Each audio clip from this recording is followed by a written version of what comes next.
Beritakanlah firman, siap sedialah baik atau tidak baik waktunya. Shalom, puji Tuhan, karena Tuhan saja sehingga kita boleh ada lagi dalam renungan harian di hari ini. Saya percaya firman itu sangat penting bagi pertumbuhan rohani ataupun pertumbuhan iman kita.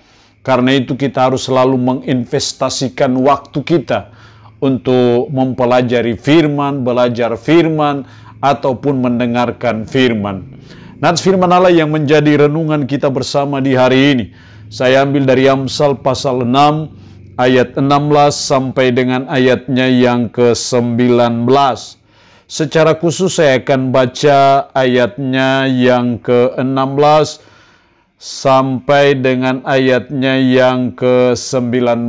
Firman-Nya berkata demikian.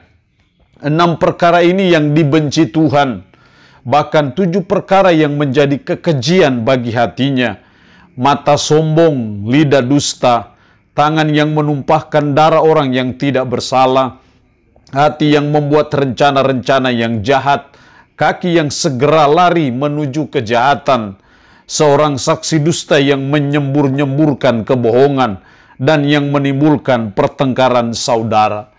Demikian kebenaran firman-Nya hari ini yang mengajar dan menasihati kita perkara yang dibenci oleh Tuhan. Ada beberapa perkara secara khusus yang menjadi kekejian bagi Tuhan, perkara-perkara yang dibenci oleh Tuhan. Dan kita belajar dan berusaha supaya kita menghindari perkara-perkara yang dibenci oleh Tuhan itu. Karena pasti itu mendatangkan konsekuensi yang serius dalam kehidupan kita sebagai umat Tuhan. Apa perkara yang dibenci oleh Tuhan? Setidaknya ada beberapa perkara yang dibenci oleh Tuhan. Yang pertama, mata sombong. Ayat 17, mata sombong. Artinya kesombongan itu suatu perkara yang dibenci oleh Tuhan. Bahkan ini didaftarkan yang pertama, hal yang paling pertama yang dibenci Tuhan, yang membuat kekejian bagi Dia ketika kita jadi orang yang sombong. Itu berarti bahwa kita terus belajar dan berusaha supaya kita tidak masuk kategori orang yang sombong. Karena itu masuk pada kategori perkara yang dibenci oleh Tuhan.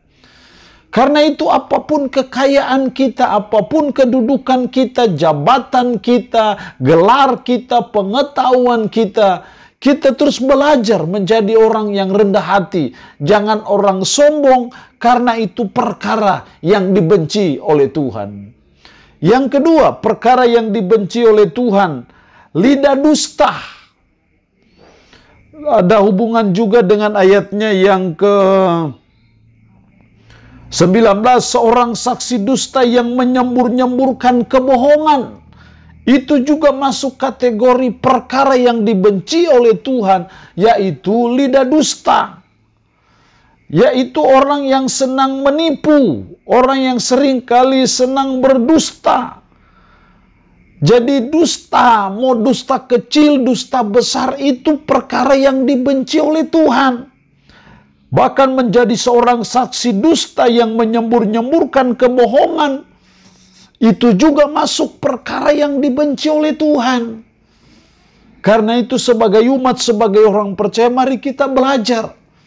Kalau selama ini lidah kita penuh dengan dusta, penuh dengan tipu muslihat, menyembur-nyemburkan kebohongan, ya harusnya kita sadar, kita bertobat, kita tinggalkan cara-cara hidup seperti itu, karena itu perkara yang dibenci oleh Tuhan.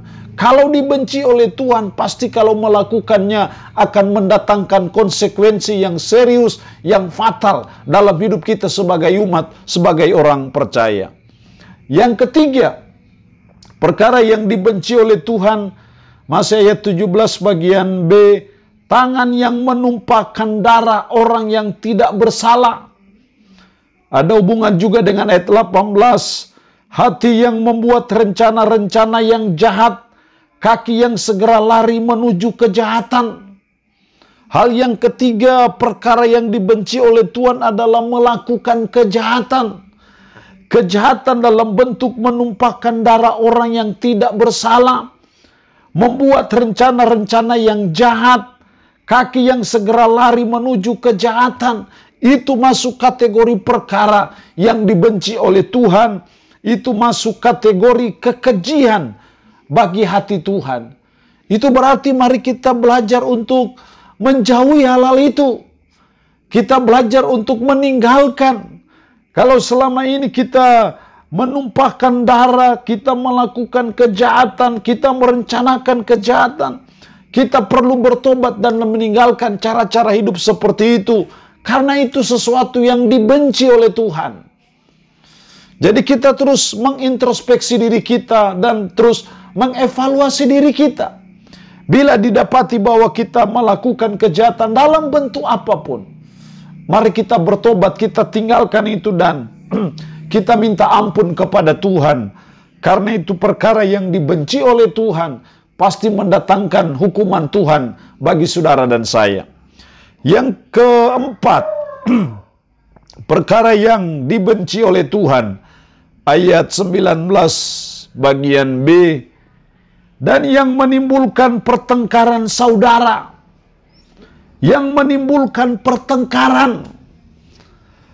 Perkara berikut yang dibenci oleh Tuhan adalah membuat pertengkaran, membuat keributan. Itu juga termasuk perkara yang dibenci oleh Tuhan. Itu berarti sebagai umat mari kita terus mengendalikan diri kita, supaya kita tidak menimbulkan pertengkaran saudara, kita tidak menimbulkan keributan, perkelahian, permusuhan dengan orang lain. Karena itu masuk kategori perkara yang dibenci oleh Tuhan. Dan kita terus menjalani cara hidup yang damai, yang rukun antara satu dengan yang lain. Karena ketika kita menimbulkan permusuhan, pertengkaran, itu masuk kategori perkara yang dibenci Tuhan, yang pasti mendatangkan sesuatu yang fatal dan serius dalam kehidupan kita sebagai umat. Allah yang punya firman ini memberkati kita dengan firman-Nya di hari ini. Amin.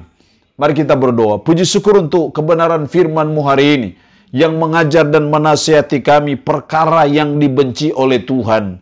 Kesombongan, lidah dusta, melakukan kejahatan, membuat pertengkaran, itu adalah perkara-perkara yang dibenci oleh Tuhan. Ya Tuhan, jauhkan kami dari perkara-perkara yang seperti itu. Sebaliknya ajarlah dan tolonglah kami, supaya kami terus menjadi orang yang rendah hati, bukan penipu, tidak melakukan kejahatan, tidak mengakibatkan pertengkaran satu dengan yang lain. Tanamkan dan meteraikan firman dalam hati dan pikiran kami, dan sanggupkan kami untuk bisa memperlakukan firman ini dalam hidup kami sehari-hari.